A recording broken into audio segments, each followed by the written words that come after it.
Bom dia, turma. Bom dia, Nutris.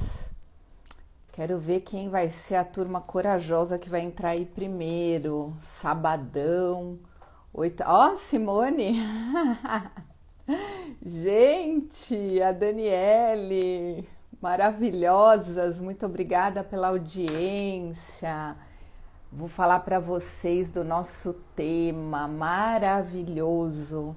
Meu Deus, eu tenho um monte de dúvida, então vocês não vão se ofender que toda hora que o doutor estiver falando eu vou estar olhando aqui para esse monte de pergunta que vocês me mandaram, mas eu vou anotar também porque toda vez que eu converso com esse médico é assim uma super aula, de verdade. Cada caso que a gente discute, cada mensagem que ele me manda, eu aprendo demais. Então eu imagino que vocês vão aprender muito, muito, muito. E a gente vai falar de tipos de diabetes. Então, como que o médico faz esse diagnóstico e qual é a importância da nutricionista entender o raciocínio médico. Vou fazer esse alerta várias vezes na live, dizendo o seguinte: o diagnóstico é médico, não é da nutricionista. Muitas vezes a gente recebe o paciente está perdido e a gente vai fazer o quê? Vai dar aquela analisada e vai encaminhar para o médico da nossa confiança para fazer o diagnóstico, tá bom? Porque isso sim vai interferir na nossa linha de raciocínio quando a gente estiver elaborando a estratégia nutricional. Então esse tema hoje é um tema de super importância, porque a gente vê que os números de diabetes no mundo só cresce. Estão batendo todas as previsões, é uma tristeza. E ontem mesmo, na abertura do CITEC, que é um congresso de tecnologia em diabetes, organizado pela Sociedade Brasileira de Diabetes, até eu tô com essa cara de cansada, porque além de ter assistido até o final, depois você fica com os neurônios pegando fogo, né? Entendendo tudo que está acontecendo aí no mundo do diabetes, nessa tecnologia e nesses números. E o Dr. Cláudio falou exatamente sobre essa responsabilidade nossa na prevenção, como os custos estão altos. Para quem não sabe, o Dr. Cláudio Lotenberg, eu trabalhei no Einstein, trabalhei lá e conheci ele pessoalmente. Ele foi muito tempo presidente do Einstein e hoje ele é do conselho de várias associações, inclusive ali do Einstein, e ele chamou essa atenção da importância de nós profissionais tratarmos da prevenção. E quando uma nutricionista que já tem essa visão preventiva, que o nosso trabalho não é ficar procurando doença, né? A gente quer apoiar a doença que já existe, melhorar a qualidade de vida do paciente e, mais do que isso, prevenir. Quando uma nutricionista encontra um médico com essa visão, nossa, aí dá muito jogo, porque realmente profissionais como o doutor, que vai falar aqui com a gente, é uma raridade, né? Então eu vou parar de compartilhar, parar de falar, porque eu sei que vocês vão lá. E eu tenho um monte de pergunta aqui já para o doutor. Ele já vai entrar aí ao vivo. Olá! Bom dia. Meu Deus, que privilégio ter você aqui com a gente nessa semana. Obrigada, doutor. Eu sei que a sua rotina é muito A doida. nossa. Você administra uma clínica aí de referência. Conta um pouco pra gente da sua história. Primeiramente, agradecer. Feliz Dia do Trabalhador. Nós estamos trabalhando, né? Eu acho que Uhum. a gente agradece trabalhando. É, Parabéns pelo teu trabalho, tá, Marta? Tá sendo maravilhoso. Eu tenho te acompanhado. obrigada. E aqui a gente está trabalhando. A gente tem uma clínica de referência no sul do Pará, que é o Centro de Diabetes e Endocrinologia do Sul do Pará, o CEDEM. E com todas as nossas limitações, a gente tenta aí, né, conduzir os nossos pacientinhos com diabetes, os nossos pacientes com diabetes, e a gente, eu analiso que a gente tem feito assim um bom trabalho, né?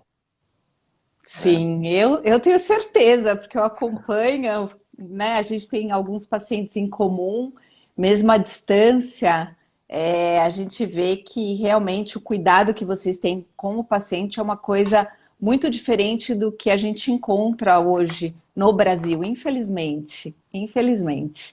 Mas que bom que existem médicos como você e que está aí na linha de frente, querendo mudar essa realidade que está mudando. Então a gente sabe, né, que vocês vão mudar todo esse atendimento e os pacientes cada vez mais vão procurar profissionais como vocês, que olham o paciente como um todo e não só a doença, né? Olha o ser humano primeiro, porque é um ser humano que está ali pedindo a sua ajuda, não é a doença só. Perfeito. Não é o diabético, né? É Esse verdade. termo é pesado, né? É pesado. As Né? pessoas às vezes não entendem que isso não é um detalhe, né? É um termo pesado mesmo. É um termo pesado, né? Bom, temos aqui, ó, meu Deus, Olha né? aqui também, ó. A gente tem muita pergunta. Por E eu quê? tenho muitas respostas. Ah, ó, então vai dar jogo aqui. Nós vamos conversar muito. O que que Vamos lá. acontece, doutor? Eu tenho 3 turmas de nutricionistas, eu tenho um curso de extensão para ensinar nutricionista a atender o paciente com diabetes nessa nova visão que a gente está falando. E o curso, ele tem um embasamento técnico-científico, mas como eu sou mãe pâncreas, eu entendo que o jogo é a prática.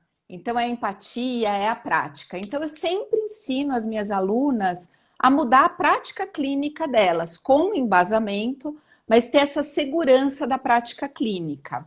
O que que acontece? A gente tem uma aula de diagnóstico de diabetes dentro do curso, que eu mostro as tabelas da SBD, das últimas diretrizes, e obviamente que eu não ensino a prática, eu não sou médica. Então, eu não tenho a menor ideia de como é feito toda essa linha de raciocínio médica, porque é o que eu já falei no início da live, o diagnóstico é do médico, nós nutricionistas não temos a mínima capacidade de fazer nem formação. E aí, o que que acontece? Elas enchem a plataforma do curso com perguntas durante a mentoria e eu não respondo porque é uma área médica. E eu tive a ideia de te convidar para tirar as dúvidas, não só delas, mas minha também, porque eu aprendo muito com você nas discussões. Então você mostra, né? Você é um médico que quando discute o caso do paciente, você sempre faz questão de mostrar o raciocínio médico, porque você sabe que a nutricionista não tem esse raciocínio e precisa entender, né? Mas a maioria não tem isso, então a gente fica refém disso tudo. E aí eu fiquei muito contente porque a maioria das perguntas fala exatamente de diagnóstico e de medicação, que é o que eu vou começar a Vamos lá. falar com você, né? O que que elas têm mais dúvida? Isso é uma dúvida minha também. Existem vários exames laboratoriais que os médicos pedem para diagnóstico de diabetes.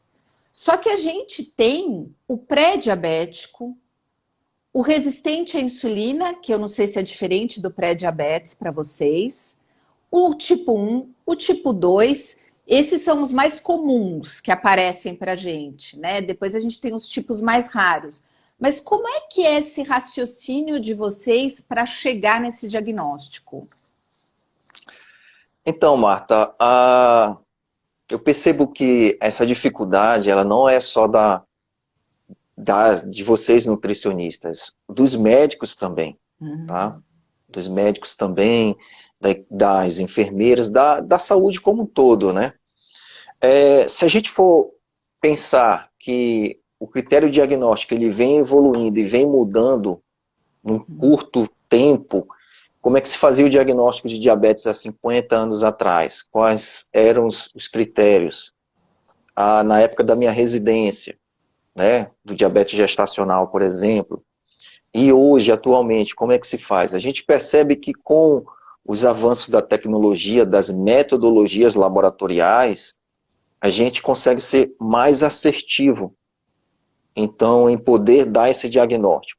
E mesmo assim, até pouco tempo atrás, ainda havia divergência entre as entidades, como a Associação Americana, a SBD, a OMS, e ainda sim não existe um consenso completo, dependendo de qual diabetes a gente vai falar, tá? Uhum. Sobre qual a metodologia. Se a gente pensar que até 2009, a hemoglobina glicada ainda não era tida como uma metodologia de diagnóstico em diabetes. E hoje ela já pode ser utilizada como uma proposta, como uma ferramenta também que nos auxilia no diagnóstico. Tá? Mas, assim, o que eu posso te dizer é que eu percebo que até para a gente, ou seja, para a classe médica, chega alguns pacientes, eu já te falei de um caso, que chegou comigo com 16 anos, ela teve diagnóstico de diabetes aos 16 anos de idade, 15 anos usando insulina, tratada como diabetes tipo 1, só que quando ela chegou no consultório, ela estava muito acima do peso, não tinha aquele perfil clínico de diabetes tipo 1, e eu percebia muita resistência insulínica. E eu disse, tem algo errado aqui, vamos reavaliar. E quando a gente reavaliou, a gente percebeu que era um DM2, que foi tratado como um DM1, e a insulina só estimulou o ganho de peso. Na verdade, favoreceu mais ainda a hiperinsulinemia crônica, que levou à resistência insulínica. Então, alguns conceitos precisam ser diferenciados, né? Às vezes não fica claro para a gente. A glicemia de jejum alterada, a intolerância à glicose, o que é o pré-diabetes em si, ou a glicemia alterada intermediária. Então, tem várias nomenclaturas que só recentemente vieram, né, ser estabelecidas para a gente dizer assim, olha, essa glicemia de jejum alterada ou a intolerância à glicose é um pré-diabetes. Mas será que isso é só uma classificação de uma doença só, com fases diferentes? Eu fico até me perguntando, né? Será que isso não é uma evolução da resistência insulínica em que apenas uma questão de tempo ela vai evoluir para um DM2? Então, assim, a gente pode falar mais aqui, eu vou deixar tu ir levando as perguntas para a gente organizando, porque senão eu vou me perdendo nas respostas. Parece eu. O que eu acho muito importante do que você falou agora é uma coisa que eu sempre enfatizo com as minhas alunas e elas ficam muito bravas, muito bravas. Por quê? No bom sentido. Eu falo muito da clínica, né? Eu falo, vocês ficam o tempo todo pensando no exame, que exame que eu vou pedir, que exame que eu preciso, e não olham para esse ser humano e não entendem os sinais e sintomas desse paciente, porque muda tudo, né, doutor? Você tem os exames, claro, obviamente, vocês médicos mais ainda, porque é com base neles, mas tá faltando isso, aliar a clínica, aliar o raciocínio e chegar nessas conclusões que você chega com toda essa análise, né, total do paciente, não só porque elas ficam muito assim, uma glicemia alterada de jejum. O que é isso? Na minha cabeça, não sei se eu estou certa ou errada, qualquer alteração de exame na homeostase da glicose ou da insulina não vai dar certo se não mudar estilo de vida. Então já é pré alguma coisa, né? E a gente vai ter que olhar para isso. Um exame laboratorial, Marta, ele é só um marcador que pode ser equivocado naquele momento. Tá? A gente tem que se questionar.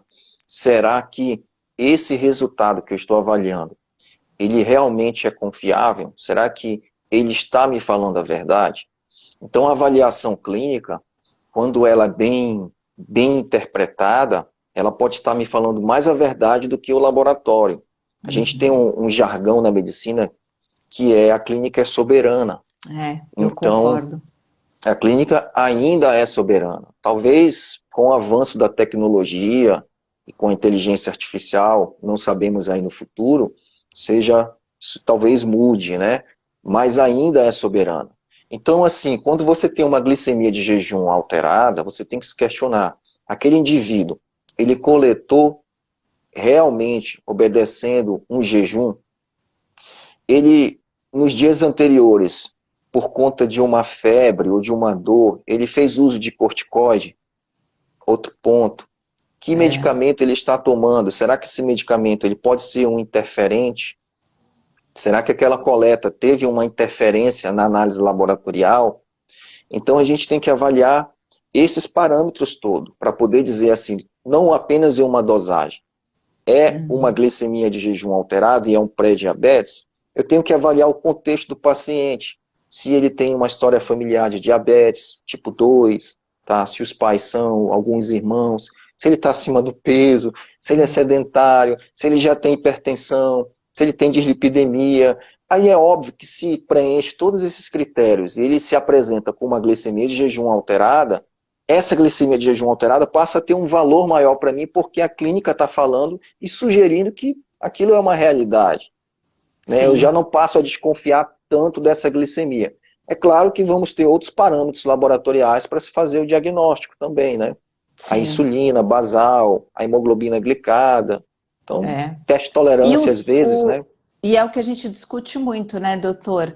É o hábito alimentar desse paciente. Então, o excesso de carboidrato no dia a dia, alimentação ruim, que traz uma intolerância a esse excesso, né? Então, a pessoa vai avançando com a idade e vai apresentando sinais que ela não está lidando muito bem com esse excesso.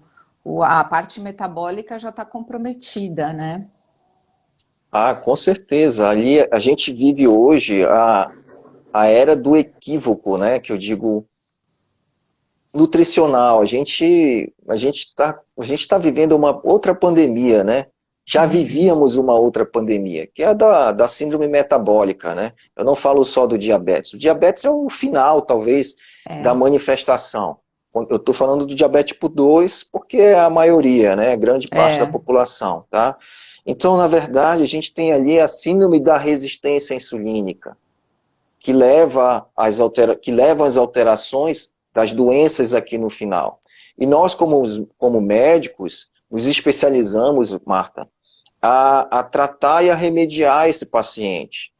Nós nos especializamos a entender a origem do problema e, assim como vocês, de forma preventiva, atuar de forma preventiva. Mas eu também entendo que os nutricionistas ou as nutricionistas também não evoluíram na ciência de um entendimento da síndrome metabólica e do diabetes para fazer uma prescrição nutricional adequada. é E eu fato. percebo isso. E assim como é um sofrimento para vocês lidar com condutas médicas que vocês consideram equivocadas, para a gente também é um desespero, às vezes, você É, encaminhar um paciente para um nutricionista e ele vir com uma dieta, uma prescrição dietética repleta de carboidratos. E uhum, é difícil conversar. é, Então, hoje eu encaminho os meus pacientes para quem eu confio, porque eu quero o melhor para os meus pacientes, tá? uhum, Então, assim, os meus pacientes merecem a minha atenção total, mas merecem também a atenção e a conduta adequada. Então, hoje eu seleciono para quem eu vou encaminhar meus pacientes, é, porque é fundamental a alimentação, sim, alimentação saudável, né? Não é alimentação para sim. quem tem diabetes, né? É, exatamente. E isso que você falou é assim, sensacional. Por quê?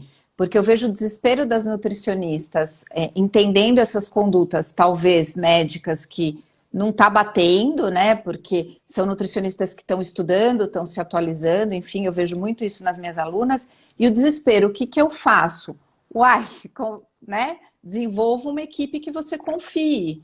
Eu estimulo muito isso para elas, né? É, os meus pacientes eu faço o mesmo, eu encaminho para os endócrinos que eu confio, porque não dá para o discurso ser totalmente em desacordo. Tá todo mundo pensando em Perfeito. juntar, de repente não trabalha junto, não tem a mesma linha. Não dá, né? O paciente sai perdendo, sai perdendo. Isso me desespera como mãe, porque eu penso que a minha filha podia estar na mão desses profissionais. Então eu penso que eu não quero para minha filha, eu não quero para o meu paciente também, né? Então a gente tem que ser honesto, ser ético, mas ser honesto com o paciente. Eu também concordo. E aí, falando da questão dos exames, né? A gente tem uma dúvida aqui sobre diabetes gestacional. Uma aluna da turma C, a Mayra, perguntou o seguinte: eu tenho o hábito de solicitar a frutosamina no DMG, já que ela tem uma meia-vida mais curta, 15, 20 dias, e não sofre alterações nos casos de anemia, muito comum em gestantes, e que pode alterar a hemoglobina glicada. Porém, até o momento, não vi nada sobre isso. Queria a opinião do doutor, se é realmente bom pedir esse exame ou se é uma besteira minha. A frutosamina, Marta, ela é um outro marcador, assim como uma hemoglobina glicada de monitorização, né? A, de autoavaliação se a glicemia está com a média adequada, assim como a albumina também, né? A gente tem a frutosamina e a albumina, também é um marcador, tá? Ah, só que, qual é a diferença da hemoglobina glicada para frutosamina? A frutosamina é uma proteína glicada, né? Então, assim, o que que acontece? É que a hemoglobina glicada, ela tem um órgão ou uma padronização que consegue nos ajudar e validar que aquele valor é um valor que traça uma média. Então, ele foi comparado à hemoglobina glicada com uma metodologia chamada HPLC, que é uma metodologia de um estudo antigo no diabetes chamado DCCT, que é uma metodologia laboratorial que validou a hemoglobina glicada e todas as metodologias que se seguem é comparado com ele. Uhum. Então, o NGSP, ele é esse grupo que padronizou a hemoglobina glicada. Já a frutosamina, a gente não tem um consenso. Nós não temos valores para dizer que um valor normal seria daqui até aqui, na linha de laboratório. Então, por isso, ela ainda tem essa falha por não existir um consenso. Aonde nós vamos nos ancorar para dizer que ela está bem controlada? Nós não temos. Agora, a hemoglobina glicada, ela é ótima, é um ótimo marcador. Para a gestante, é como a colega falou aí, tem todas esses interferentes, né, da meia-vida da hemácia, na gestação, do uso de medicamentos, de condições clínicas que a gente tem que avaliar também, para poder analisar a hemoglobina glicada. Então, eu interpreto que na gestante, a metodologia para avaliação da monitorização ainda é a pontinha de dedo. Eu acho ela um parâmetro muito bom, né? E a gente tem os alvos glicêmicos que precisam ser alcançados ali na gestante, né? Que, por sinal, é mais restritivo, ele é mais intenso, né? E ele precisa, né? Para poder garantir ali todo o cenário para o bebê de um ambiente não hiperglicêmico para ele. Com certeza. E aí a gente tem uma pergunta que tem a ver com isso também, da Daniele, que fala o seguinte: já escutei, as variantes de hemoglobina podem produzir interferentes na medida da glicada, diminuídos ou aumentados, como a hipocolesterolemia? A frutosamina pode ser uma outra. Bom, isso você já respondeu, que a frutosamina talvez não seja um bom exame, assim, né? As variantes da hemoglobina, as variantes genéticas são interferentes, tá? Hemoglobina S, hemoglobina C. Só que os laboratórios hoje estão tão afinados na metodologia da hemoglobina glicada que eles conseguem já separar e identificar essas variantes. E eles fornecem isso, às vezes, no hemograma, tá? Mas não só isso que interfere. A hipertrigliceridemia interfere, doenças hepáticas como cirrose interfere, doenças hemolíticas interferem, tá? A hipertrigliceridemia, ela aumenta a hemoglobina glicada. Então, situações também, como o hipotiroidismo grave, ele interfere porque o hipotiroidismo pode levar a anemia, até por deficiência de B12 também, de alteração do fator intrínseco. E, então, assim, a hemoglobina glicada, ela é maravilhosa, mas ela precisa ser avaliada a clínica para poder confiar nela, né? Então, mais uma vez, a clínica aí, ela é soberana, né? Nossa, acho que esse é o jargão mesmo. Não dá para olhar um exame, um fator e definir o paciente. Não tem como, tem que ter todo esse raciocínio, porque o corpo é todo interligado, a gente não tem como desligar, falar, não, isso aqui eu vou olhar separado. Não dá, a gente tem que. Ele se conversa o tempo todo e a gente tem que observar. Agora, tem uma dúvida da Lidivânia, da turma B, que ela pergunta sobre resistência insulínica. Eu acho que isso é uma dúvida enorme no mundo do diabetes, né? Que quando a insulina vem com números muito elevados, mas com níveis normais da glicemia, qual seria a explicação? Polêmico, vamos lá, gosta disso. Ah, o conceito de resistência, quando a gente fala assim, resistência, o que é resistência? É resistir. No universo hormonal, resistir significa não responder a uma ação que é excessiva, passar a não responder. Então, por exemplo, a resistência a antibiótico é quando a bactéria passa a não responder mais. A resistência insulínica é quando o receptor passa a não receber mais a chave da insulina para virar e fazer suas ações. É uma resistência. O indivíduo mais sensível à insulina é o indivíduo que responde melhor. O contrário é a resistência. Então a gente tem que ter esse conceito em mente. Eu fiz um vídeo recentemente para ilustrar sobre esse conceito, é que a resistência é um mecanismo de defesa do nosso corpo. Eu já atendi algumas pacientes com tumor de pâncreas, chamado insulinoma. O cenário é o seguinte, a história sempre é a mesma nos insulinomas. Eu já tive uma paciente com 16 anos e uma paciente com 45 anos. Doutor, assim que eu como, eu desmaio. E aí eu vou para o hospital, não lembro de nada. E isso acontece sequencialmente durante anos. E assim que eu como, principalmente carboidrato, eu desmaio. Com o passar do tempo, eu passei a não desmaiar mais. Eu como e eu fico só tonta, às vezes esquecimento. Os meus familiares relatam que eu não reconheço mais, eu não consigo chamá-los pelo nome, momentaneamente, naquele momento pós-prandial. Eu tenho confusão mental, o que eu noto é que eu tenho uma sudorese fria, uma taquicardia, ou seja, sinais de hipoglicemia.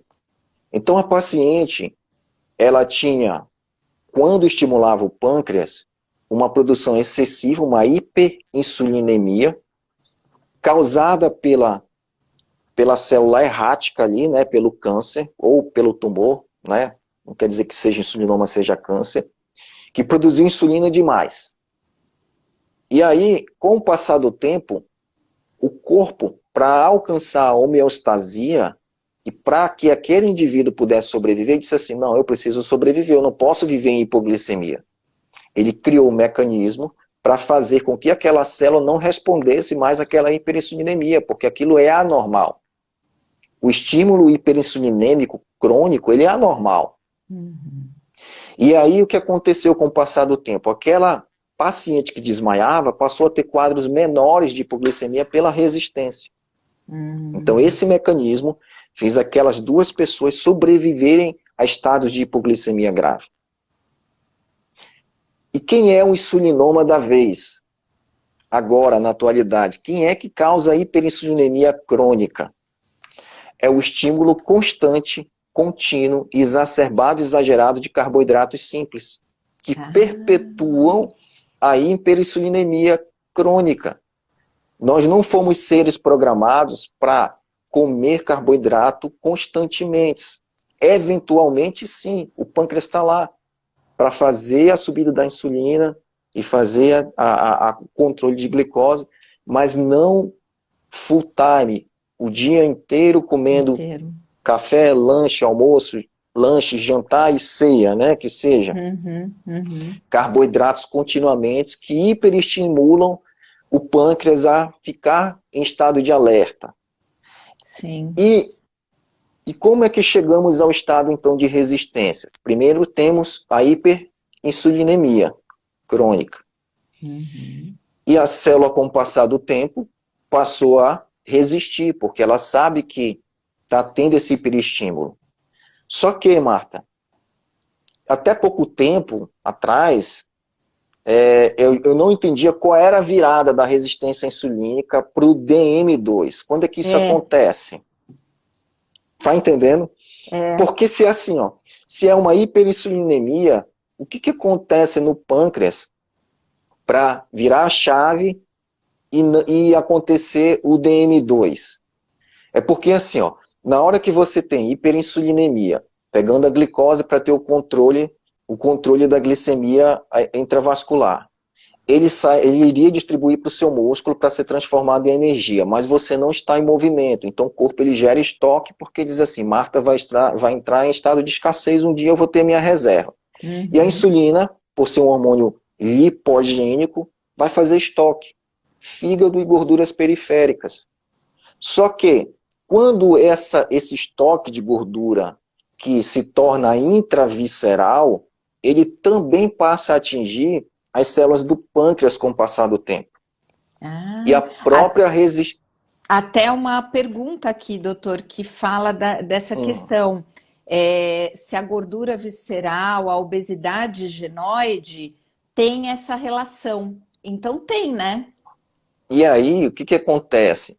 Quando você começa por, né, estímulo de hiperinsulinemia, distribuir essa gordura intravisceral, você também começa, com o passar do tempo, ter uma gordura intrapancreática, que começa a inflamar o pâncreas e começa a dar sinais de resistência insulínica na própria célula beta, que por uma cascata de excesso de ácidos graxos, né, e pela própria resistência insulínica, a célula beta passa a ser resistente à ação parácrina da insulina. Ou seja, Nossa.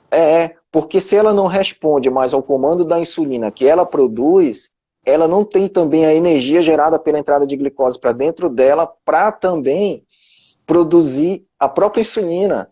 Então eu digo que é um tiro no pé do próprio pâncreas.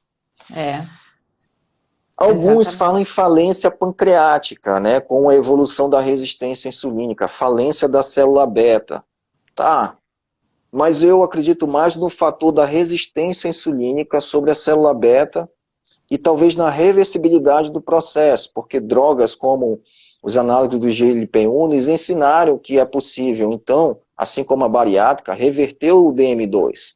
Hum, A bariátrica ela fez esse papel. E aquelas células que já estavam mortas, será que elas se reprogramaram? Por que ele voltou a não ter mais diabetes? Porque ele se tornou, entre aspas, ali, um ex-diabético, mesmo que temporário, depende dos hábitos como ele vai seguir ali, né? Um diabetes controlado, um diabetes em remissão com a bariátrica. É porque ele tinha células betas que talvez só estivessem adormecidas pela resistência insulínica. uhum, uhum. Tá? Ele perdeu um pouco da capacidade, por isso ele não mais conseguia fazer essa ação da insulina, mas também não só a questão da célula beta, mas a sinalização da cascata inteira, glucagon, Tudo. GLP-1, insulina, não é só um hormônio envolvido. É. Tá? E o que eu vejo a resistência insulínica é que por ela atingir vários órgãos, essa cascata inflamatória atinge tudo, e todos os outros hormônios contrarreguladores passam a ficar desregulados, né? Então, Uhum. a síndrome metabólica, o DM2, ela é complexa nesse sentido, né? Mas a Sim. gente tem que levar esses questionamentos para que a gente possa, então, achar alternativas mais assertivas. E eu vejo que a alimentação, ela é uma possível, a educação alimentar, ela é uma possível estratégia para frear essa pandemia, sabe? Possível não, ela é a estratégia. Vamos Ela é. falar diretamente, ela é a estratégia. Claro, com controle de emoções, senão Uhum. só, isso, só o alimento sem controle de emoção e sem exercício físico, né, a alimentação, essa estratégia ela ainda está quebrada, né, É, ela precisa ser completa, né. Deu sim. para entender? Sim.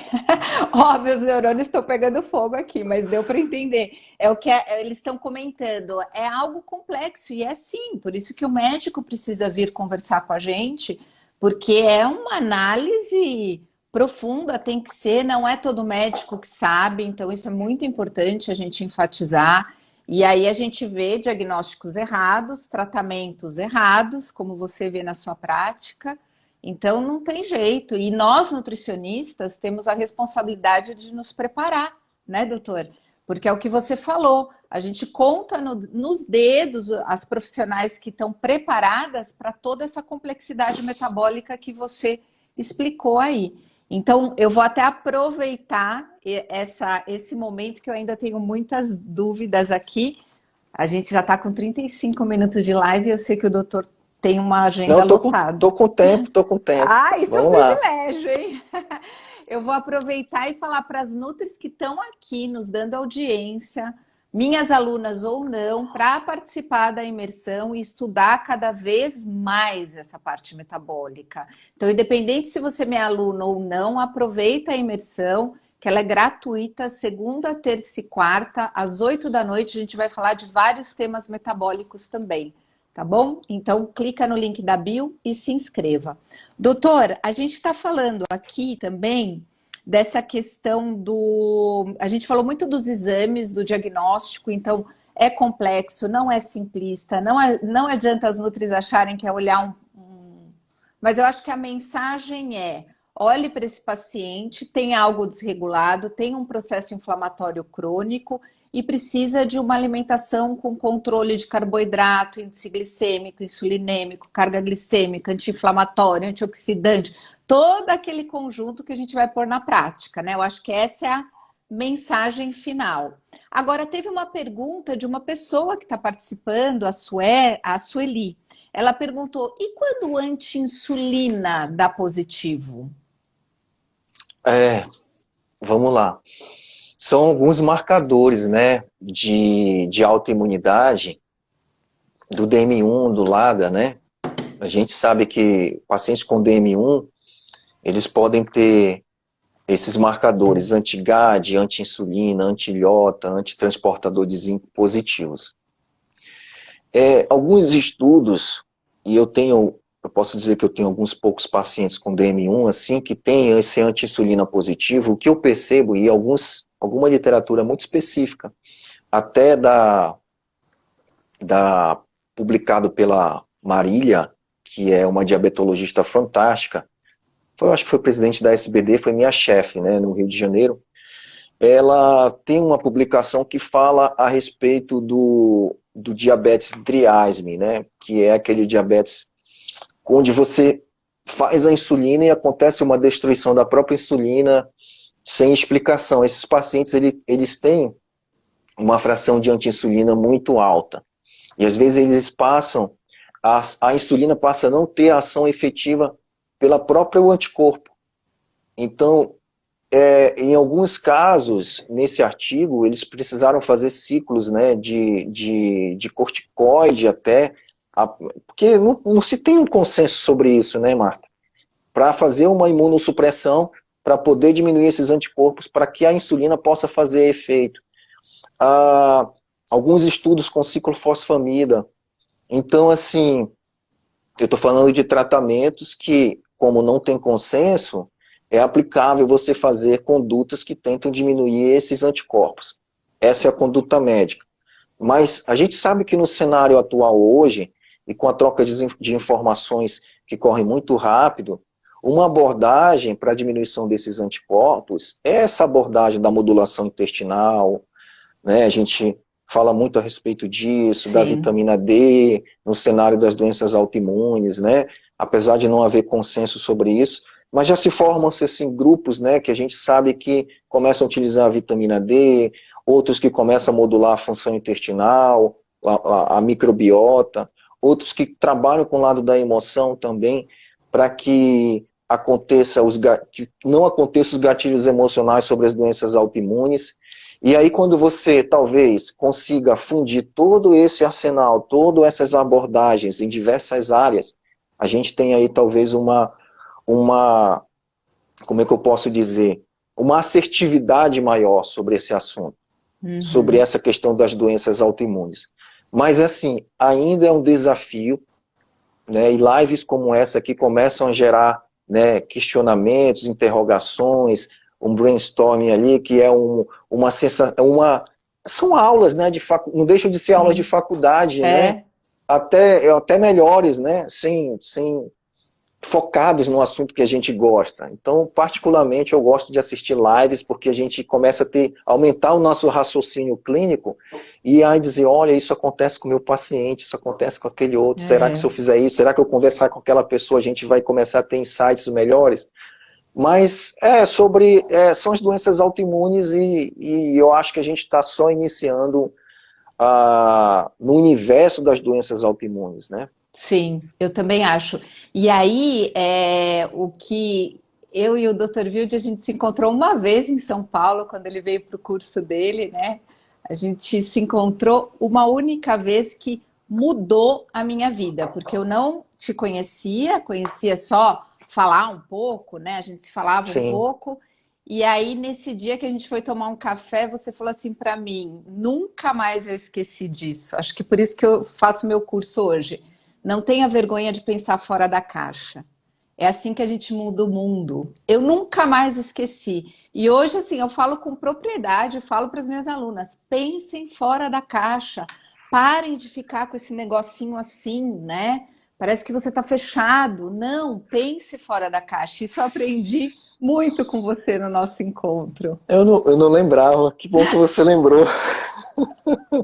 A gente sai deixando marcas aí boas, né? Que bom que essa Sim, foi muito positiva. Eu lembro que eu tomei 3 cafés sem açúcar. O café tava tão bom naquela loja lá, sabe? é. Tomamos Aí, muito café, café foi. amargo. Foi muito bom. Mas que bom, a gente tem que pensar fora da caixa. Durante muito tempo, Marta, a gente aprendeu a ficar nessa prisão do raciocínio, É. né? Então hoje, por exemplo, eu vou ler um livro, quando eu digo, como é que não questionei isso antes? A gente se pergunta, sabe? É, Parece que a gente só foi movido pela referência do autor, que foi única, que ele selecionou para mim, entre 100 outras obras maravilhosas também. sim, Então, quando eu vejo assim que você fala assim, olha, Nutri, não vamos ficar fazendo o diagnóstico. Isso ainda é uma amarra, uhum, tá? Porque eu acho que no universo do conhecimento expandido, que todo mundo se aprofundar, por que não fazer o diagnóstico? Só que as nossas amarras científicas e áreas de atuação de cada um, a probabilidade de um médico acertar sobre o diagnóstico, porque ele foi treinado para isso, ela é maior.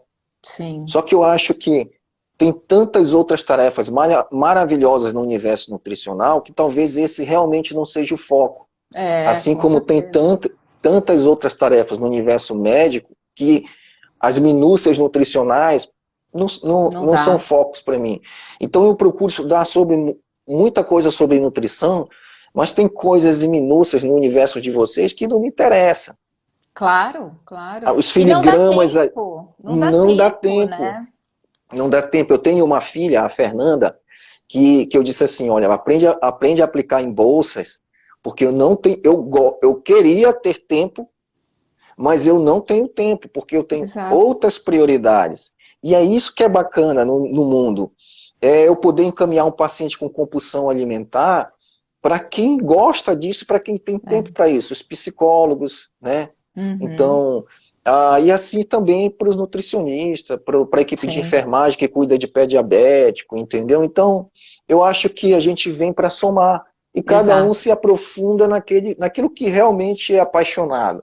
E a gente vai deixando esses detalhes, essas filigramas aí para quem gosta, né? Com certeza. E o paciente é que sai ganhando.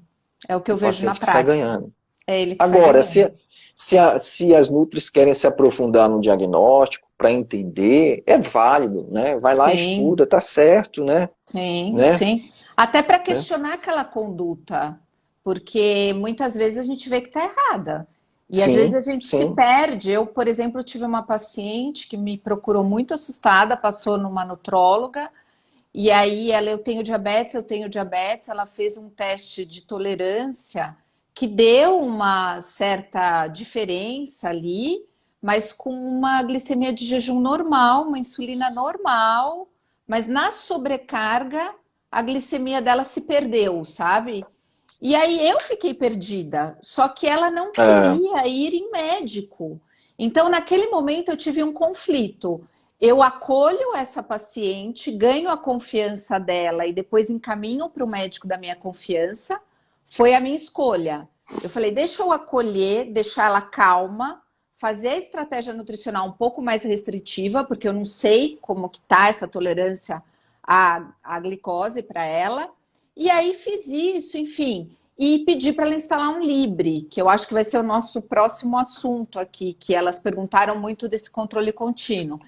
E aí, ao instalar o Libre, ela foi, no início, né, eu pedi para ela se alimentar normal, para ela ver os picos, e conforme ela foi melhorando a alimentação dela, ela foi vendo que ela tinha uma glicemia normal. Depois de 3 meses nesse processo, ela usou o Libre por 15 dias, só 14. Aí ela aceitou ir num endócrino, que aí fez toda essa investigação que você falou. Vamos ver se tem alguma coisa errada, vamos ver os anticorpos, então investigou LADA, investigou tudo isso, porque as pessoas se confundem, né? Tem o diabetes tipo 2 e tem o autoimune, que é o que a gente estava falando agora desses anticorpos. E E tem o MOD, que é genético, né? né, doutor? É Que são alteração genética. 14, né? 14 MODs, né? Caramba. E eles estão entre o DM1 e o DM2 e ninguém sabe quem é e todo mundo coloca eles aí nesse pacote e trata como se fosse ou DM1 ou DM2, né? Nossa, e aí dá tudo É. errado, né? E aí a gente vê o paciente totalmente descontrolado, desesperado, com a autoestima lá embaixo. A hora que ele chega pra gente, você fala: Meu Deus, o que que eu vou fazer com esse paciente? Porque ele se sente culpado no final das contas, mas muitas vezes a medicação também está errada. Agora, Marta, a gente tem um consenso, né? O consenso é alimentação saudável independente do tipo de Sim, diabetes. sim, Olha que bacana, né? é, é, Aí a gente porque então a alimentação saudável ela é para todos, para todos. todos, todos, Exatamente, né? Claro que exatamente. tem a particularidade da individualização, da necessidade de estar Uhum. gestante, se é idoso, se é uma criança, né? Tem as suas particularidades, né? Sim, Agora, sim. agora sim, Marta, existe uma situação que, que é pouco falada, tá? Existe um autor chamado Kraft que ele dizia que a curva existe um diabetes oculto. Eu falo que é quando você tem uma hiperinsulinemia com uma glicose de jejum ainda normal. Isso é muito comum no Hum, consultório. é Então mesmo. os pacientes chegam com 50 de insulina com uma glicemia de jejum de 82. Eu preciso colocar esse, eu vou dizer, e ele vem com a justificativa assim, não, doutor, eu sou um obeso não inflamado e a minha glicemia é normal, não tenho diabetes. Com a insulina de 50, de 40. E eu tenho visto crianças assim hoje, sabe, Marta? Crianças obesas assim. E aí Eu vejo também. isso me espanta muito. Eu digo, será? Eu estou vendo que a resistência insulínica está lá. Você está vendo a cantose, você está vendo outros marcadores e a glicose normal. É porque, às vezes, a pessoa tem tanta capacidade de distribuir gordura periférica que a resistência à insulina, ela vai aumentando, a hiperinsulinemia crônica, distribui essa glicose na gordura periférica e depois é que ela vai atingir as vísceras, intravisceral, para acontecer aquilo que aconteceu lá com o pâncreas, pela capacidade externa, individual, de guardar a gordura, ele não coloca a gordura intravisceral rapidamente. Uhum, Então, uhum. no tempo de evolução de anos, e aí ele passa a ser o quê? Um guardador periférico e não tanto um guardador visceral, vamos dizer assim, de Uhum. gordura.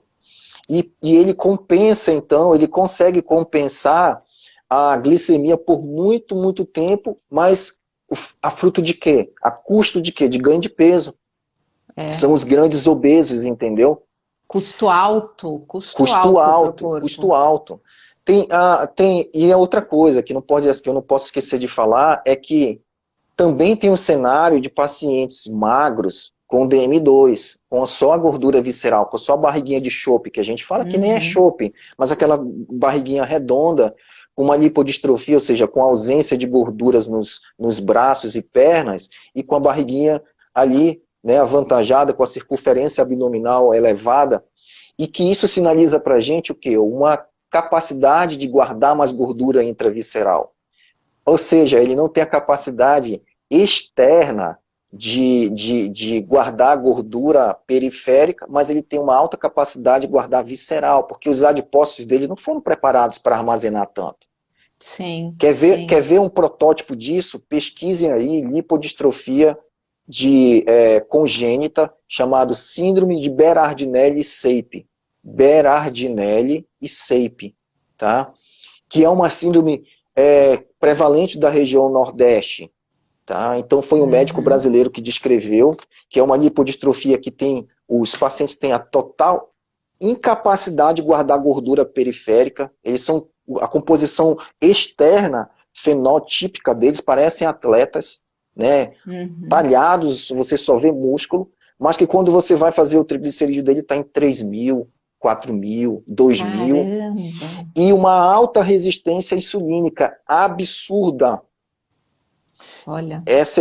Depois pesquisem aí. Então, assim, é complexo. Complexo. E até, doutor, eu vou aproveitar aqui, tem uma pergunta que você já respondeu, que é a relação entre esteatose hepática e diabetes, porque a gente tá vivendo essa pandemia também, né? Da gordura no fígado. E aí tem uma aluna nossa perguntando aqui, assim como tem a esteatose hepática, teria a esteatose pancreática? É aquilo que eu falei. Na verdade, o que é esteatose? É acúmulo de gordura, né? Acúmulo de gordura visceral e intravisceral. Mas não é só o fígado que tem essa particularidade. Essa distribuição ela vai se distribuir nas vísceras inteira. E existe uma proximidade ali dos dois órgãos, né? Tá? Então, sim, existe a gordura pancreática. Quando é que o fígado passa a ser gorduroso, na verdade? Lembrando que o fígado é a nossa primeira bateria de reserva de energia, em forma de glicogênio. Né? Nós temos o amido do vegetal, que são várias moléculas de glicose, vocês sabem disso mais do que eu. E a nossa reserva de glicose é o glicogênio hepático. Só que chega um momento que o fígado transborda, ele não consegue mais ter essa capacidade de armazenar. Então ele passa por um processo de formação de gordura nova. Então ele passa ali a ser um formador de gordura, vamos dizer assim, de pegar esse glicogênio e transformar isso em triglicerídeos e aumentar os VLDLs para que isso sejam transportados, e aí vem a hipertrigliceridemia. Mas ali eu acredito que o fígado é quem orquestra essa questão da distribuição da gordura de maneira geral. É ele que comanda isso, é ele que começa com isso. E a esteatose hepática, ela é uma manifestação clínica, né, da resistência, né? Sim. E aí o paciente não entende por que ele não perde peso.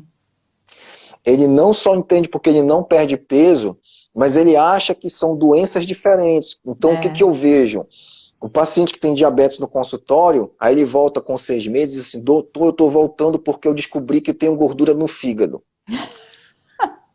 Aí eu disse assim, ela já está aí talvez antes do seu diabetes, só que ninguém viu muito antes, né? Então, eu conversando com a hepatologista aí de São Paulo, do Einstein, a Patrícia, né? Que você me apresentou, deu contato, e a gente até está pensando numa live esses dias, né? Uau! A gente está pensando sobre esteatose, né? Eu perguntei qual é a causa mais comum hoje de cirrose. Ela falou, viu, é a esteatose hepática, está superando a alcoólica.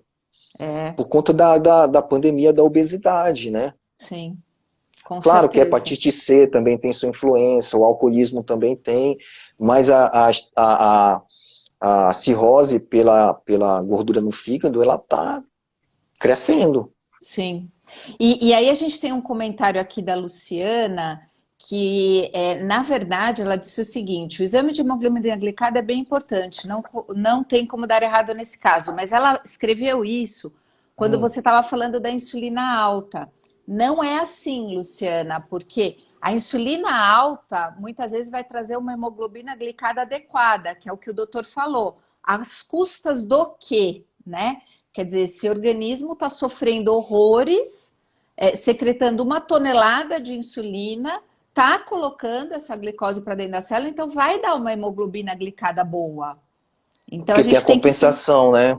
A Exatamente. glicada, ela olha para o nível de glicose que sobe e marca a hemoglobina. Então, ela deixa um marcador de subida de glicose. Se esse marcador ultrapassa a média, né, significa que a média de glicose ela é alta. Só que nesse paciente, você tem ainda, às vezes, uma glicada normal. Pode acontecer. Também pode acontecer, Marta, de você ter uma glicemia de jejum normal, uma hiperinsulinemia crônica, e que quando você faz uma glicada, a glicada já passa a ser alterada também. Ela está Uhum. ali no nível de pré-diabetes, de 5,4 a 5,7, na verdade 5,7 a 6,4, tá? Tá. Por quê? Porque a glicada, ela consegue também sinalizar para você que o seu jejum é normal, mas você tem momentos que você entra em contato com carboidratos que pode ter uma falha nessa compensação. Então é muito Sim. comum, às vezes, você ter pacientes com hiperinsulinemia, com glicemia de jejum baixa, mas que a glicada está alta. Você Tá. tirando todos aqueles fatores que a gente viu, inclusive triglicerídeos que também aumentam, né? Então a gente tem que avaliar. Eu nunca confio só numa amostra. Eu fico vendo se a amostra ela se apresenta para mim como um padrão. E aí eu Uhum. fico tentando obter as falhas nesse padrão, primeiro excluindo elas, né, se tem interferentes, e aí eu excluo isso para poder fazer o diagnóstico. Então, é muita rotina para se fazer isso, é muita mão, Sim. E aí né? a Kátia está até perguntando o que que os triglicerídeos altos representam para o corpo? Tá. Os triglicerídeos altos, deixa eu contar eu gosto de contar a história, assim, por um caso, né, eu sempre faço isso, né, mas vamos pensar o Sim. seguinte, o paciente com colesterol alto, aí vem uma atleta no consultório. É atleta, come direitinho, uma vida top, padrão, vem com colesterol de 230, um LDL de 140, um HDL de 80, 90 e um triglicerídeo baixinho, de 30, de 40. Apesar do colesterol estar alto, eu pergunto, esse colesterol ele tem um perfil, numa linguagem mais coloquial, entupidor? Certamente não, porque a relação HDL triglicerídeo ali ela é baixinha, tá? Ela é alta, na Uhum. verdade, né? Ela está Uhum. diminuída. O padrão inflamatório do colesterol, ele não é um padrão alto. E a gente tem hoje, Marta, um exame chamado subfracionamento de lipoproteínas, que você consegue analisar se ele é um perfil aterogênico ou não, nesses casos quando a Uhum. gente está em dúvida. Uhum. Toda vez que o triglicerídeo ele começa a aumentar, ele passa a ser meio que um sequestrador de HDL. Percebam que quanto mais o triglicerídeo está alto, o triglicerídeo está alto, o HDL começa a diminuir. Ou seja, Uhum. você começa a ter uma diminuição da proteção cardiovascular, tá, pelo HDL, e um aumento do risco cardiovascular pelo triglicerídeo também. Você Uhum. começa a ver que a síndrome metabólica ela passa a proporcionar um aumento de mais triglicerídeo. E aí você tem uma inversão daquele perfil de colesterol também. E a grande implicação também de um triglicerídeo alto, acima de 500, é um risco de pancreatite aguda, tá? Então, triglicerídeo acima de 500, geralmente eu prescrevo medicamentos para diminuir esse triglicerídeo, para depois, quando venceu essa etapa dos 500 para baixo, aí eu vou confiar muito mais também na medida nutricional, conjuntamente, mas tem um valor, um limite que eu tenho que pensar em medicamentos, sim, que são Sim, necessários, né? São sim. necessários. Então tem uma análise toda que tem que ser envolvida aí, não só no valor do colesterol, mas no perfil dele, e na análise da subida do triglicerídeo, da diminuição do HDL, sem falar em outras dislipidemias genéticas, né? Que se você vê Sim. valores absurdamente altos aí, né? Doutor, eu vejo muito o triglicerídeos dando aquela subidinha em diabetes descompensado. Vinha num triglicerídeos bom, de repente ele dá aquela subida e você vê que o paciente está descompensado. Então é por essa relação também, É por né? essa relação do desequilíbrio do metabolismo de glicose e do aporte para o fígado, né? É. É, é, é isso aí. E aí a gente tem que ficar de olho, né, nisso. E assim, a gente tem várias perguntas aqui sobre medições de glicemia. Eu acho que isso é uma coisa também que traz muita dúvida para nutricionista no dia a dia.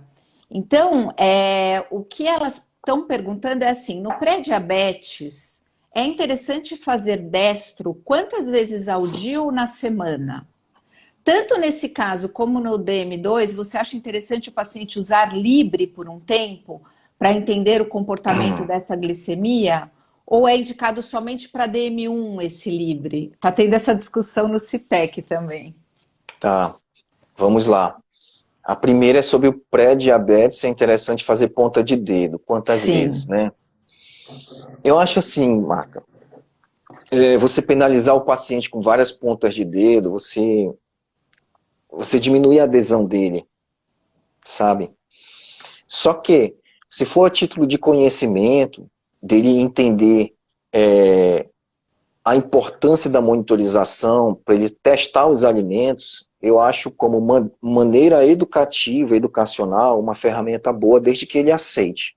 Porque tem paciente que é muito engajado, ele diz assim, não, doutor, eu quero aprender, eu quero entender os níveis, essa subida, como é que funciona, como carboidrato, eu quero interpretar depois.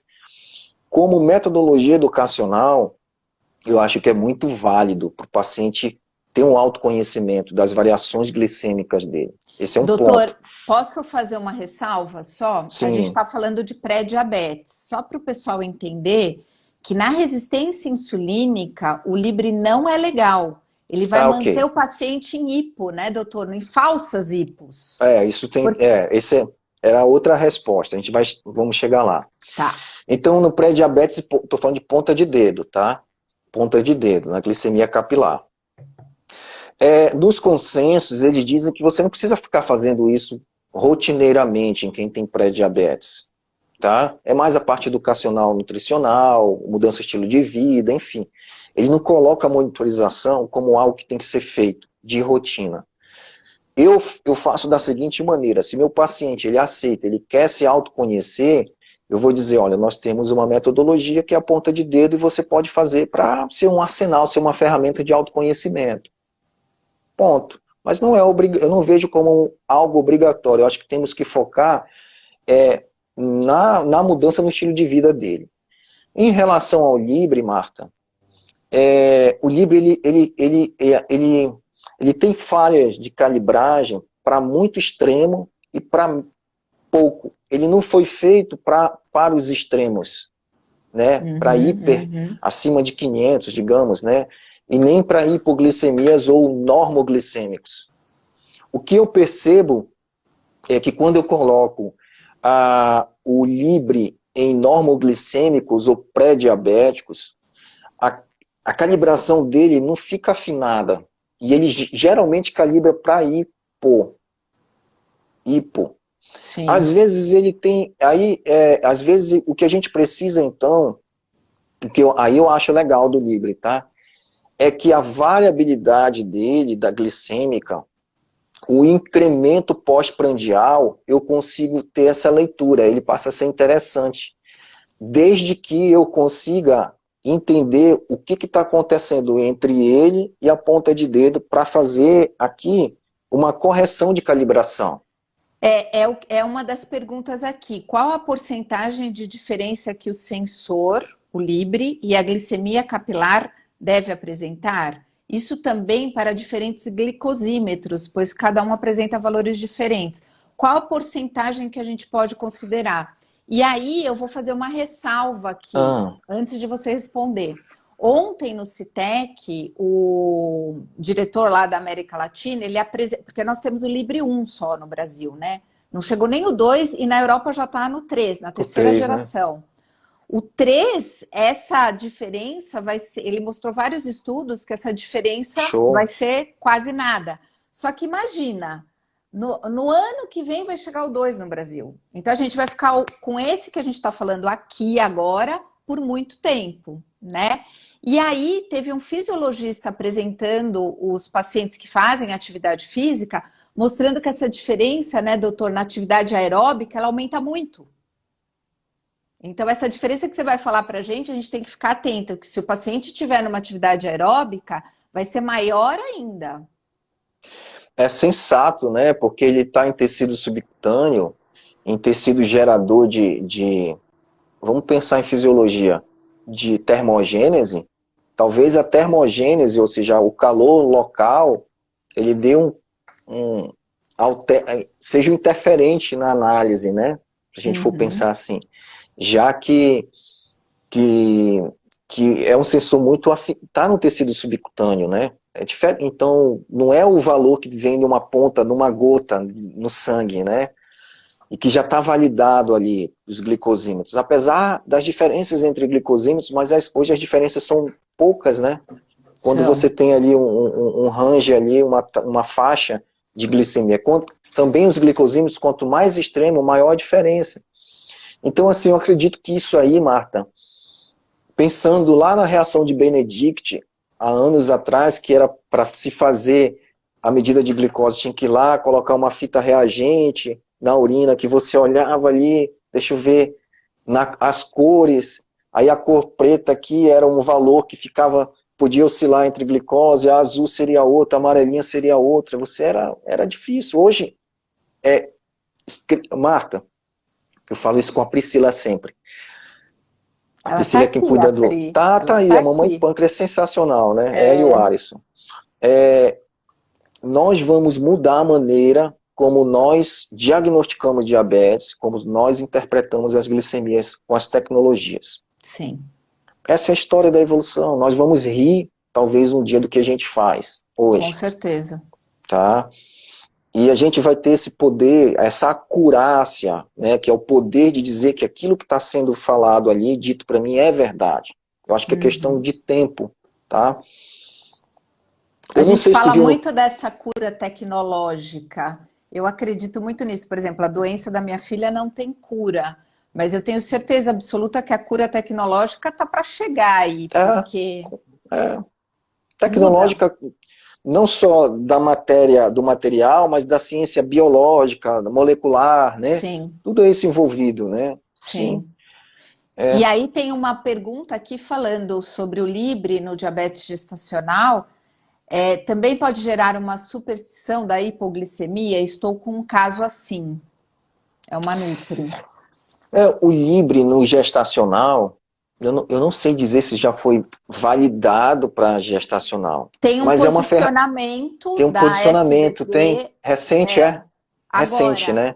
Foi Saiu agora? mês passado e hoje vai ter uma mesa de discussão no CITEC Ah, sobre monitoramento bom tu tá me contínuo do avisando. Por DMG. isso que eu falei assim, eu não sei se tem já, mas aí tu já Não, é tá. muita coisa, é o que você falou. Ah, A atualização, doutor, é uma coisa doida. Está sendo todo dia, toda hora, todo momento, então, né? assim, é sensato, né? Principalmente em diabetes pré-gestacional. Os pacientes que já tinham diabetes ou um DM1 que engravidou, eu acho. Agora, naquele limiar ali de um diabetes gestacional, que é diferente dessas duas situações, pré-gestacional, eu acho que talvez o Libre que a gente tem hoje não se adeque tanto por conta dessa interferência que a gente viu, né? Dessa falta de acurácia, né? Nos pacientes com normoglicemia para pré ali, né? Para aquele range ali. Sim, sim. Isso é um raciocínio bem interessante. A gente precisa tomar cuidado porque às vezes a gente mais atrapalha indicando uma coisa do que ajuda o É, paciente. agora, Marta, eu acho que o controle glicêmico, assim, análise glicêmica, tanto, vamos pensar no universo nutricional. O que determinou o índice glicêmico? A metodologia de análise de subida de glicose pós uma alimentação. Aí as tabelas foram criadas com que tecnologia de medidas de glicemia? Uhum. Será que aí tu podes me responder, será que nós temos hoje algum grupo formando uma nova tabela com equipamentos mais acurados para dizer que aquele alimento ele realmente tem um índice glicêmico X? Porque as tabelas... Eu diria que não, porque eu acredito que cada vez mais a gente vai se distanciar. Você estava até falando de dar risada, né, do que a gente faz hoje. Com certeza a nutrição nós vamos daqui a pouquinho rir muito, porque eu vejo na minha prática exatamente a influência, por exemplo, de uma microbiota na resposta glicêmica. Não é igual para todos, isso a gente tem estudos comprovando. Eu até mostrei na jornada o estudo de um pesquisador que trabalha muito essa resposta glicêmica e microbiota, e ele colocou o sensor em 800 pessoas não diabéticas, e ele mostrou que a resposta glicêmica é completamente diferente dependendo do perfil da microbiota. Então, olha o que a gente tem para descobrir, É, né? Então, essa questão do paciente ser único, do paciente ser uma genética junto com essa microbiota, que também é um print genético desse paciente, isso aí vai dar muito jogo para a gente fazer análise na clínica. E resposta individual, porque eu vejo, por exemplo, nos grupos de mães, que muitas acabam não fazendo acompanhamento com nutricionista, e fala assim, nossa, mas meu filho come tal coisa, é péssimo. Aí a outra, não, mas meu filho come a mesma coisa e a resposta é boa. Então, por exemplo, a minha filha tem sensibilidade ao glúten. Ela não tem doença celíaca, mas ela tem sensibilidade ao glúten. Ela come glúten, a resposta é outra. é É outra. outra, porque interfere diretamente na microbiota dela naquele momento. Então, eu acredito, doutor, que a gente vai ter muita discussão daqui para frente com esse pensamento fora da caixa, sabe? Sim, sim, Né? sim. É E olha viagem. que a gente está aqui 1h15 já. Será que dá tempo ainda de fazer alguma Vamos lá. pergunta? É? Eu Ó, achei, eu achei que o Instagram caía quando passava 1 hora na antes live. derrubava, pararam de É? derrubar. Ó, que Ah, maravilha. que maravilha, né? Vamos lá. E a nossa audiência não cai, então estão gostando do papo. Vamos lá. Hoje é Ó, feriado. hoje é feriado, hoje é o dia do trabalho. Estamos comemorando da melhor forma Trabalhando. possível, Vamos. trabalhando. Isso. Doutor, tem alguma. Essa dúvida é até uma dúvida minha que surgiu numa discussão de mentoria. Entrar com insulina no diabetes tipo 2, isso quer dizer que houve uma piora do quadro? Isso é. Tem momentos, né, que a gente vai precisar de insulina em DM2, mas esses momentos são muito pontuais, principalmente em estado de glicotoxicidade, né, onde os níveis glicêmicos estão tão altos por um estímulo, por exemplo, de infecção presente e que a gente precisa vencer esse estado de glicotoxicidade que os medicamentos orais não conseguem, tá? E eu preciso tirar ele daquela situação de risco para ele.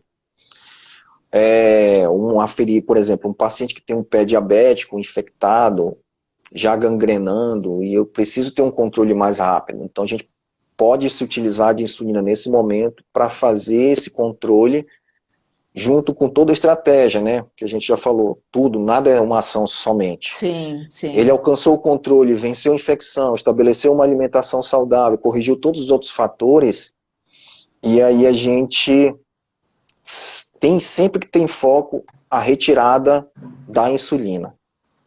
Porque o princípio básico é o seguinte, né, no DM2, é uma doença de resistência à insulina. Principalmente nos primeiros anos ali, né, não vou entrar na discussão do mérito da falência da célula beta, ou se ela está impregnada por inflamação de resistência, mas é incoerente nós começarmos o tratamento do DM2 ou aplicar insulina e deixar essa insulina lá por muito tempo. Eu acho que o foco é sempre tentar fazer com que a insulina dele tenha uma sensibilidade melhor. Tá? Por isso que as ações dos medicamentos que atuam nessa sensibilidade da insulina, como a liraglutida, por exemplo, né, Victoza, Saxenda, e eles têm uma ação de promover isso, né?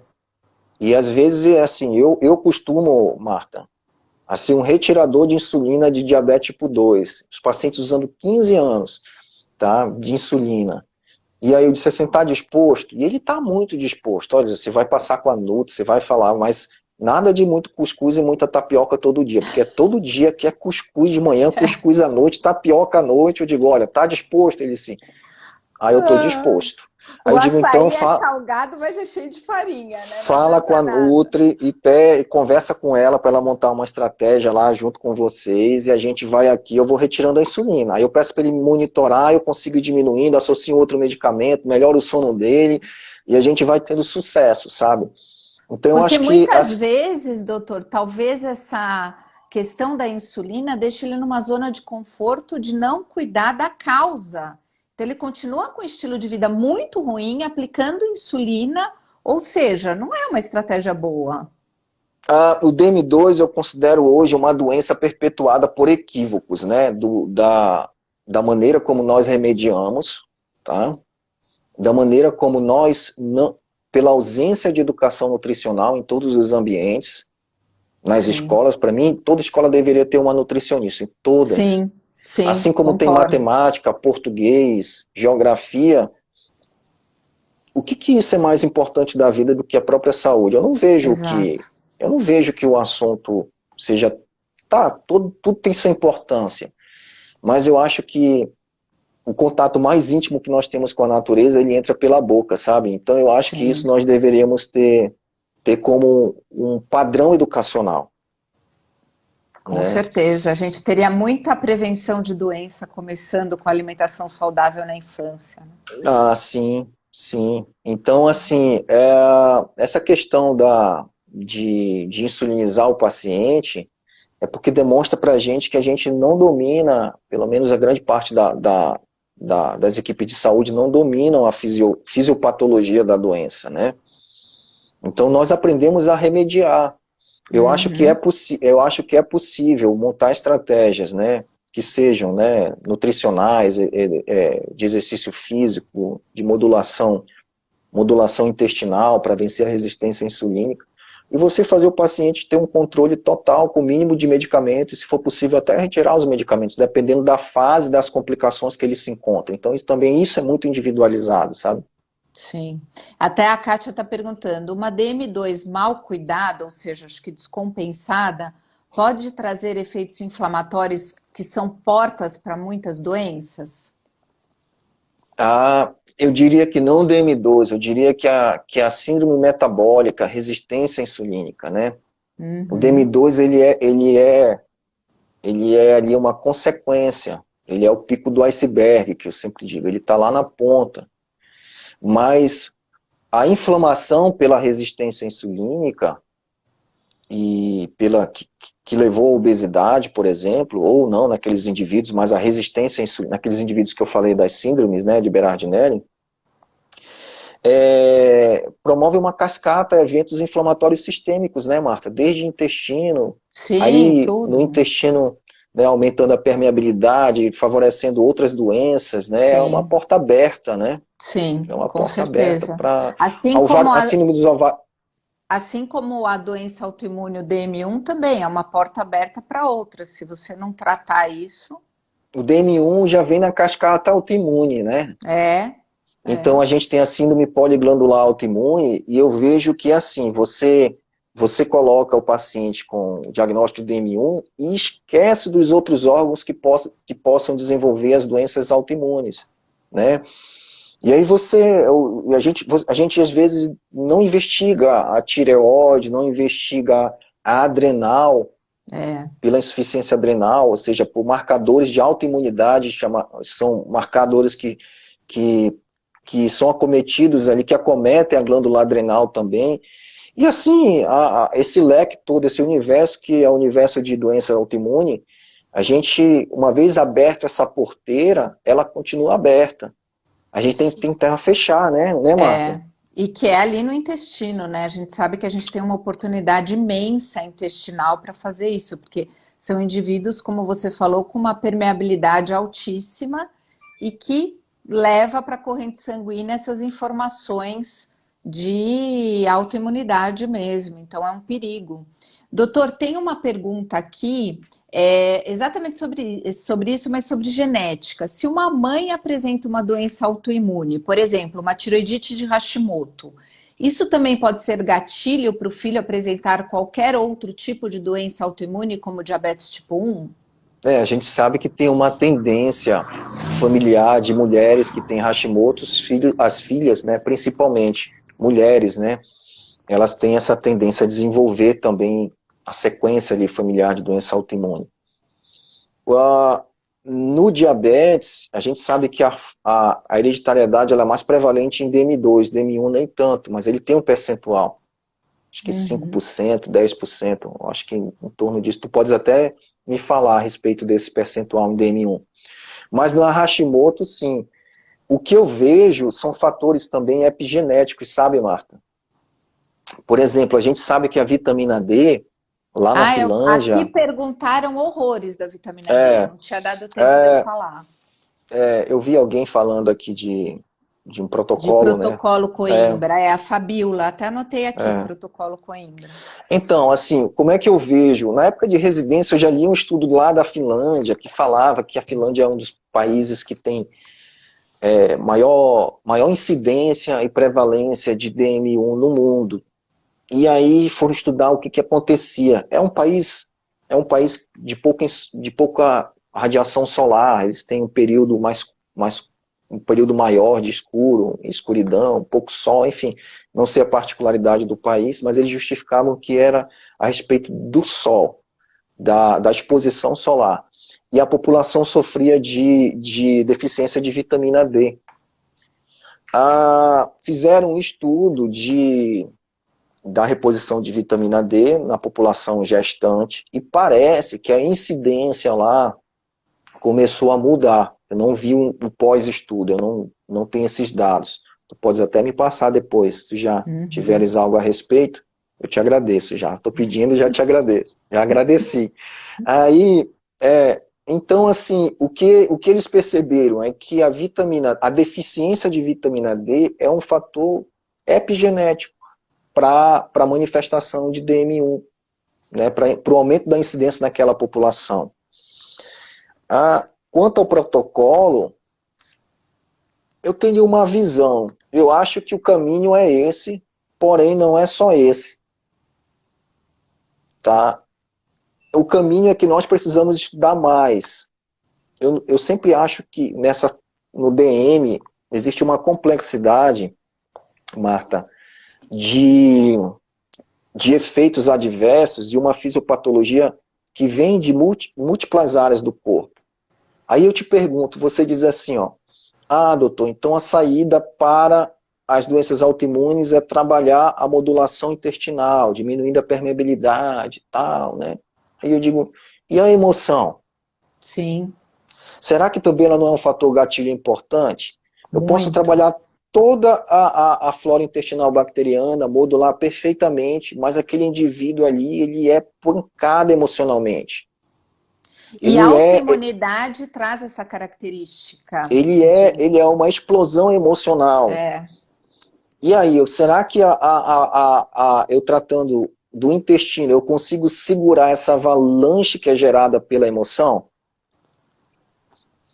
é. Né? Então, Precisa de outras ajudas, não é uma fórmula única, não tem perfeito, como. perfeito. Não tem como. Agora, sabe o que me assusta, doutor? Me assusta mesmo. Aí eu te falo como mãe, né? Que é aquela coisa que eu quero proteger a minha filha e eu quero olhar para todos esses pilares. Então, a Clarinha, ela tem o privilégio de ter todos esses pilares aí, pelo menos vistos com mais profundidade, com profissionais acompanhando e tudo mais. E o que eu vejo é o susto dos endócrinos no Brasil. Eu não vejo isso a nível de Europa e Estados Unidos, que eu trato pacientes de lá também, e eu vejo que eles têm muito mais esse protocolo de deixar a vitamina D entre 50 e 100 no sangue, a vitamina D sanguínea, e aqui no Brasil o médico tá 26, tá 30, ele tá dizendo para a gente não suplementar D. E eu entro em desespero, porque eu falo, não, tá num range, para mim, tá num range baixo, que qualquer interferência externa, ele vai entrar em deficiência, ele não pode estar em deficiência. Essa é a minha visão. Por que será que a comunidade médica tem tanto medo da vitamina D e o contrário também digo. E a nutricionista abre tanto essa mão. Quer dizer, eu acho que a gente está com os dois extremos aí. Eu acho assim, para que uma coisa, seja estabelecido um consenso, precisa existir consenso, né? Uhum. Para ele entrar em uma diretriz, para que ele faça parte das diretrizes de sociedades. E o consenso da vitamina D atual do Brasil, ele foi feito pela Sociedade de Patologia, que é quem analisa, que é quem está nos laboratórios, né? E a Sociedade de Reumato Endocrinologia. Só que eu acho que nós já estamos evoluindo, porque a suplementação de vitamina D há 10 anos atrás, vamos colocar 15 anos atrás, era uma gotinha de 200 UI dia. É, Você lembra dessa fase? lembro, lembro. Lembra? E Uhum. que não era para todo mundo, É, tá? não. Aí a metodologia de avaliação da vitamina D hoje, ela ainda é cara. O exame laboratorial, né? Sim. Ele é um exame caro. E ele passou a ser mais disponibilizado hoje a título de população geral, mas ainda é um exame que às vezes não está presente em todas as redes públicas. Eu te falo isso, tá? Eu vivo Uhum. essa realidade aqui no Norte. Então, o que que acontece? Nós estamos evoluindo e aumentando esse range aí, só que de forma sensata, vamos dizer assim, para ser um consenso, para observação. Então, eu acho que tudo que vai como nota oficial, ela demora um tempo de observação para poder ser colocado para uma população para obedecer uma margem de segurança de não complicações. Existem complicações com vitamina D? Sim. A vitamina D, ela não é vitamina, ela é um hormônio que está Sim. na cascata inteira ali, tá? De ações, desde de ação renal, na conversão juntamente com o PTH, tá? Ela tem um papel fundamental em várias partes do corpo. E na interpretação, na reposição da vitamina D, às vezes a gente pode suplementar mais em um indivíduo que já tem, por exemplo, uma doença chamada hiperparatireoidismo. E quando eu faço suplemento em um indivíduo que tem hiperparatireoidismo, eu estou incrementando mais aquela ação excessiva da paratireoide. E aí eu passo a prejudicar aquele paciente, levando ao quê? A uma osteoporose, por exemplo, mais Uhum. agressiva. Então, tem situações que são os filigramas que eu tinha falado no passado lá, que eles merecem uma atenção. Só que, ao mesmo tempo, existe essa vigilância para não fazer a iatrogenia, que é o erro que a gente fala com o paciente, e a questão do que a vitamina D vai melhorar para ele, Marta, sem causar esse mal para o paciente. Sim. Que existe um Sim. percentual pequeno populacional, mas existe. Então, por isso que eu acho que o posicionamento médico ele é comedido, por Uhum. isso. Mas eu acho que à medida que nós vamos avançando na ciência da vitamina D, e que grupos vão se formando, e formando protocolos de exclusão desses fatores, dessas doenças que são minúsculas no universo maior de benefícios da vitamina D, eu acho que isso, com o passar do tempo, vai virar consenso. Agora a gente tem que analisar o seguinte, Marta, viajando, tá? Um consenso era o que eu tinha antes, um material para ler, para poder me atualizar, lá que veio da SBD e eu vi aqui. Ó, você falou aí que vai ter um posicionamento da SBD agora sobre gestante livre. Essa informação só chegava de fontes como SBD, através de posicionamentos que não eram digitais. Uhum. Hoje, o que sai lá na Europa, eu já estou sabendo aqui agora. Sensacional. Então, Inclusive, a SBD está atrasando a atualização das diretrizes esse ano, que era para ter sido publicada já, porque vai ser digital. Eles estão então, atrasando porque o formato é digital, porque a ciência está em constante evolução. Não dá para esperar para atualizar. Então, o que que acontece? Aí a gente tem o próprio Covid, a evolução da medicina, né? Da celeridade desse processo. Então, o que que eu vejo hoje? Ações de grupos que fazem vitamina D com segurança, tá? E que, à medida que o tempo vai passando e que os trabalhos vão sendo confeccionados e realizados e os resultados falarem que sejam favoráveis a respeito, isso daqui a pouco vira consenso. Eu não sei se vai existir múltiplos, se vai existir ainda consenso, porque um consenso de uma entidade só. Eu acho que a gente tem que estar pensando fora da caixa para poder ver o grupo que faz tal coisa, o outro grupo que faz tal coisa, o outro que faz tal modalidade, o outro que faz tal. E ver, analisar os resultados deles e interpretar. Afinal, nós Sim. somos a nossa interpretação do que nós É. analisamos sobre grupos, entendeu? Outro E dia vai eu colocar na tua ouvi, prática clínica. outro dia eu estava numa discussão com médicos, nutricionistas, um grupo fechado, e um médico falou uma coisa que me marcou. Nós que estamos na linha de frente da prática clínica com o paciente, a gente tem que assumir riscos. Faz parte da nossa do nosso trabalho, né? Então é isso. Eu acho que resume exatamente o que você está falando. Poxa, a gente tem tudo. Uma das coisas que eu sempre falo é se manter atualizado, não seja preguiçoso, né?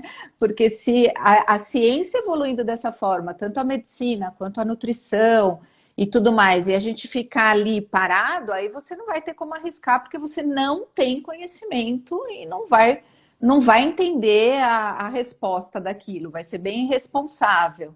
Então, eu acho que essa mensagem, ela é um fato, né, doutor? Porque eu tenho visto no mundo da nutrição, sem falar mal da minha categoria, porque, pelo contrário, o que eu mais quero é que minha categoria cresça, estude, mas eu falo muito isso para as meninas. Não se acomodem, porque a gente está com muito profissional copiando e colando condutas, isso é perigosíssimo, né? E achando que está fazendo uma boa nutrição. Então, não, a gente tem que estudar muito, tem que ter todas as armas e entender o que é melhor para aquele paciente. Acho que na medicina é Perfeito. igual. É isso aí.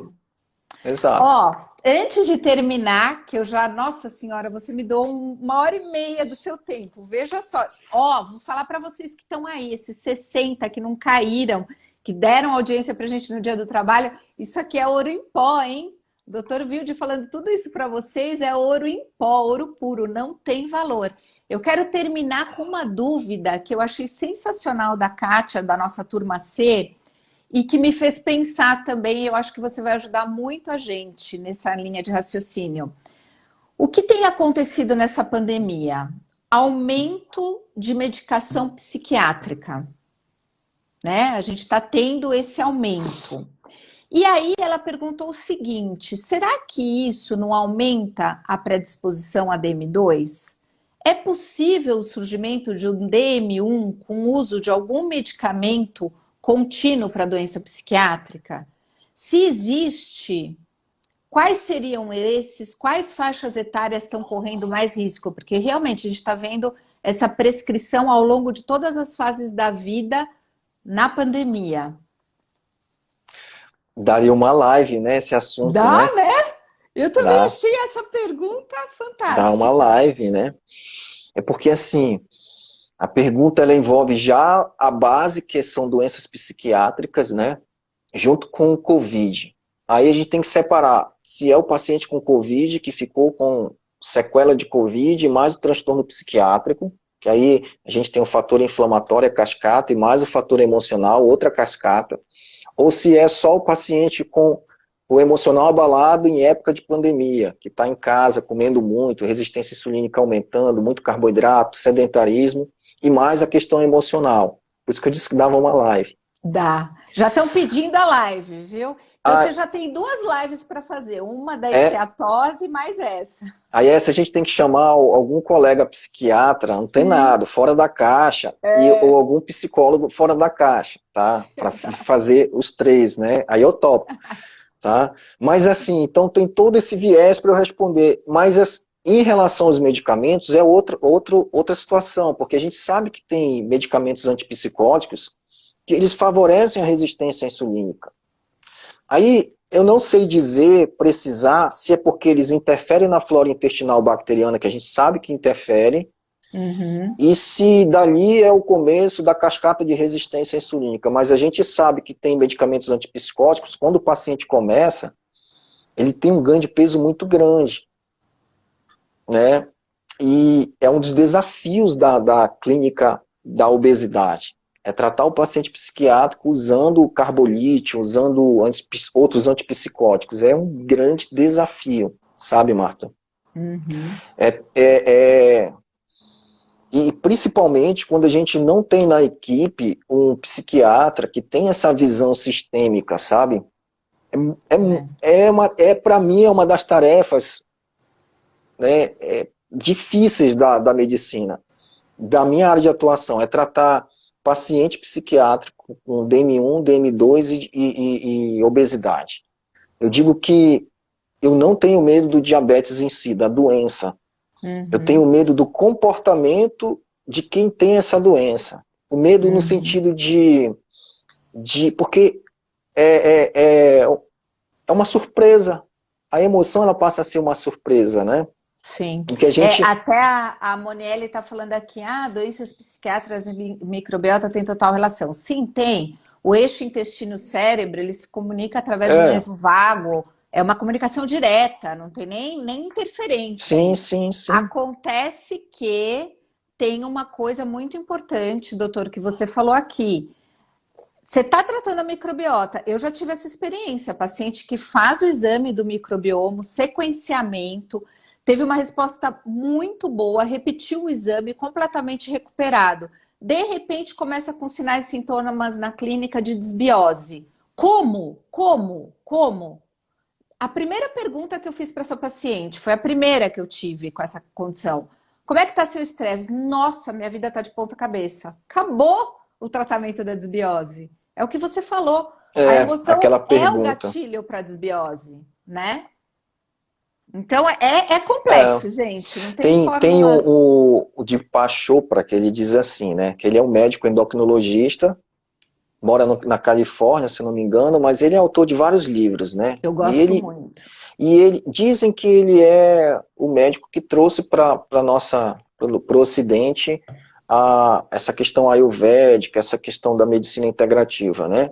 O termo medicina integrativa ele me dá medo, porque alguns médicos prescrevem muito hormônio e nas clínicas de estéticas e tal. Eu acho que a integrativa ela é muito superior a isso. Na verdade, ela é aquilo que a Uhum. gente falava de holístico. E ele trata muito bem isso. Ele diz assim que você quando se apaixona você tem uma energia, tem uma motivação, tem uma alegria, que você rompe barreiras. E você, quando está em depressão, você fica murcho, triste, acanhado, sem força para nada. O que é isso? São as nossas células bisbilhotando as nossas emoções, ou seja, elas se falam, né? Sim. Então, tá tudo interligado, e a emoção, dependendo de como ela for, ela pode jogar o indivíduo Sim. numa cama, É, durante meses, né? É isso. exatamente. Então, olha, tem um outro assunto para outra live aqui, ó. Já vou dizer, Ah, pessoas que estão atendendo pacientes com diabetes pós-Covid. Então, tem o diabetes pós-Covid, tem a piora do controle glicêmico pós-Covid. Gente, tem tanta coisa, é não muita dá. coisa. É muita coisa. Eu preciso me despedir do Dr. Grude, A por gente mais vai que cuidar das doa. emoções agora. Quero que vocês elogiem aí o doutor, porque assim ele volta pra gente.